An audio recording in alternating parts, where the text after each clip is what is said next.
Les femmes que je ne veux plus date et qui, Pas vu la vidéo avant, on va réagir et voir s'il dit de la merde ou pas. à mon sens, il ne faudrait plus date du tout, les gars, si vous voulez garder un minimum de santé mentale. C'est vrai que ça existe, il y a des personnes qui peuvent te détruire ta santé mentale et on parle pas assez de l'impact mental de certaines personnes, on parle beaucoup de l'impact physique qui se voit directement, l'impact mental est super important aussi. Si elle a pas du tout confiance en elle, je dis pas qu'il faut avoir confiance en soi à 100% parce que c'est très dur, mais il y a un minimum syndical à avoir parce que Ça commence pas de ouf, après ça dépend la suite de la conversation, mais une personne peut ne pas avoir confiance en elle et tu peux justement la soutenir pour essayer qu'elle se développe et qu'elle se lance dans des projets ou des trucs comme ça. D'ailleurs perso c'est mon langage de l'amour, vous savez il y a plusieurs langages de l'amour, moi mon langage de l'amour c'est vraiment d'essayer de soutenir les personnes à se lancer dans des projets, c'est vraiment quelque chose qui est important pour moi. mon gars, elle aura pas confiance en elle, donc elle aura pas confiance en toi, tu vas juste tout subir. Pour moi, ça rentre sur le sujet de la jalousie, où là, bon, bah, moi, c'est un cancer, la jalousie, donc c'est de la grosse merde. Et si la personne n'a pas confiance en toi, parce qu'elle n'a pas confiance en elle, la jalousie, c'est de la merde.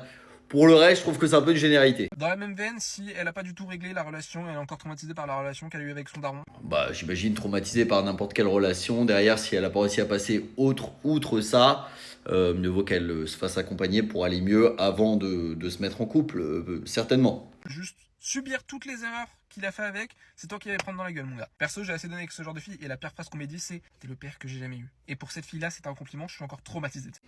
Ok, ouais, bon, elle avait des choses à régler et certainement que avant de se mettre en couple, elle aurait dû essayer de les régler. Ça, n'importe quel trauma, que ce soit un homme ou une femme, il doit régler en tout cas ses plus gros problèmes avant de commencer à vouloir. Si elle parle d'absolument toute notre relation à toutes ses copines. Notre couple, il est à 2, il est pas à 15, d'accord? Si elle se plaint de la relation, oui, là ça devient un peu le bordel si tu commences à te plaindre auprès de tout le monde. Après, tu as le droit de te plaindre de ta relation auprès d'un ou deux amis parce que bah, tu as besoin aussi de conseils de temps en temps. Maintenant, oui, si elle en parle à tout le monde, oui, ça peut être compliqué. Notre intimité, c'est notre intimité. Problème, c'est nos problèmes. On en parlera si vraiment on galère. Si elle boit Alors bien sûr, c'est important de parler de ses problèmes que en couple. Moi, je suis quand même d'avis que tu peux aussi avoir un avis extérieur de temps en temps quand on en as besoin, mais auprès de la bonne personne. Si elle boit de l'alcool souvent, je suis d'accord, 1 ou 2 fois par semaine, ils ne sont pas conscients qu'ils sont alcooliques alors qu'ils le sont. Si elle veut Alors bien sûr, il y a des niveaux d'alcoolisme. Quand tu bois une, deux fois, trois fois, quatre fois par semaine, en effet, c'est un niveau d'alcoolisme plus élevé qu'une personne qui boit une fois de temps en temps. Mais en effet, on est tous un peu alcooliques, c'est vrai.